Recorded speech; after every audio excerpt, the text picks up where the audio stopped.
आज का वीडियो हमारा शासन के अंग पे। पहले इसमें हम लोग बस शासन पे क्या समझे थे कि शासन के 3 अंग होते हैं, विधायिका, कार्यपालिका और न्यायपालिका। तो आज हम इस पे थोड़ा सा अंदर जाके चर्चा कर रहे हैं। इस पे जो प्रश्न आ सकते हैं, विधायिका का मतलब जो भी निर्माण करे वह है विधायिका। और भारत में लोकसभा और राज्यसभा विधि का निर्माण, कानून का निर्माण करती है।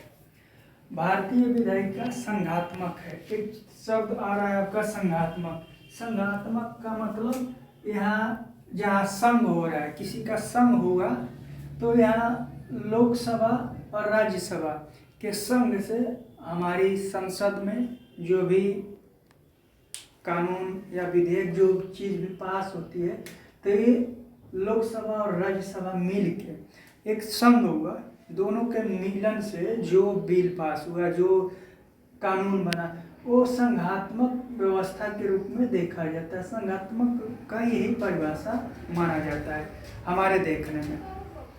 संघात्मक मतलब दो लोगों का मिलन हो रहा है। तो हमारा क्या लोग, एक लोकसभा मिला और राज्यसभा, ये दोनों मिलकर जो कानून निर्माण की वो है संघात्मक। भारतीय विधायिका किस पे है? संघात्मक है। हमारी भारतीय विधायिका अगर पूछता है कभी प्रश्न की भारतीय विधायिका किस तरह की विधायिका है, तो संघात्मक विधायिका है। उसके बाद अगला आता है कार्यपालिका।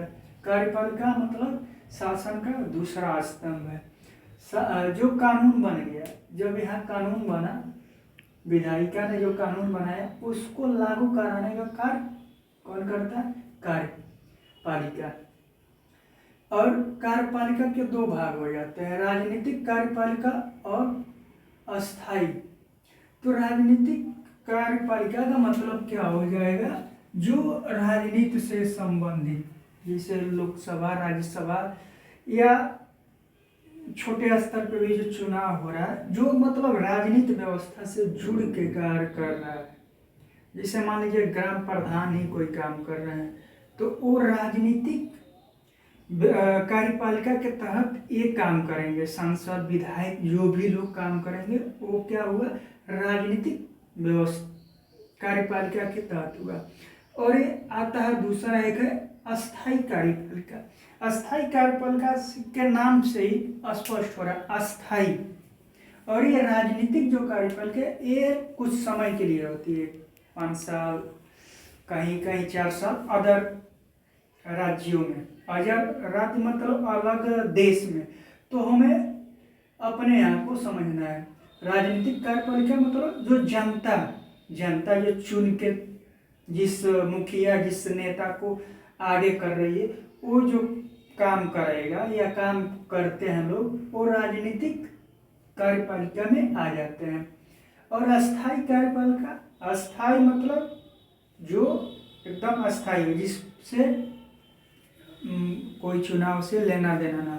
तो इसमें क्या आता है? जो पढ़े लिखे लोग, जो IAS PCS पढ़ लिख के हो गए हैं, IAS PCS मतलब प्रशासनिक, जो हमारे सिविल सेवा से जुड़ के लोग आते हैं, जो काम कराते हैं, वो हो जाता है अस्थाई कार्यपालिका। इनका टाइम ये नहीं कि आप 5 साल के लिए नहीं, एक रिटायरमेंट का टाइम होता है, तो वो अलग चीज़ हो गया। तो ये अस्थाई है ना, इनको हटा नहीं सकता है कोई, ये अपने काम को करेंगे। अब हटा नहीं सकते हैं। जैसे अगर कोई गलत करेगा तो उसको तो हटाना हो तो न्यायपालिका के ऊपर जाएगा, लेकिन ये अस्थाई रहते हैं, ये अस्थाई हो गए। इनका चुनाव से कोई मतलब नहीं है, ये चुनाव के माध्यम से नहीं, ये आयोग इनको, भारतीय प्रशासनिक सेवा आयोग जो है वो इनको देती है अधिकार कि आप काम करेंगे। लेकिन क्या है, यहाँ पे एक बात समझने वाली है कि ये जो राजनीतिक है कार्यपालिका, इनका अधिकार इनके ऊपर रहता है।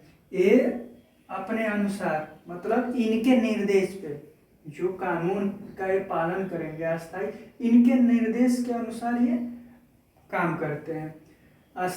मतलब इसका शक्ति देखे तो इसके ऊपर हावी रहता है, इनके अनुसार इनको काम करना रहता है। ठीक। और उसके बाद आगे आपका तीसरा स्तंभ न्यायपालिका। भारत शासन व्यवस्था का जो तीसरा स्तंभ है वो न्यायपालिका है।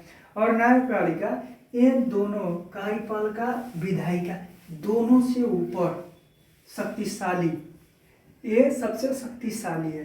भारतीय शासन व्यवस्था में सबसे शक्तिशाली पूछा जाए कौन सी कार्यपालिका है, अरे सॉरी एक मिनट, इसमें पूछा जाए कि कौन सी शक्तिशाली है, 3 स्तंभ दे और पूछे कि सबसे शक्तिशाली अंग कौन है शासन का, तो आप न्यायपालिका पे विकल्प को चुनेंगे।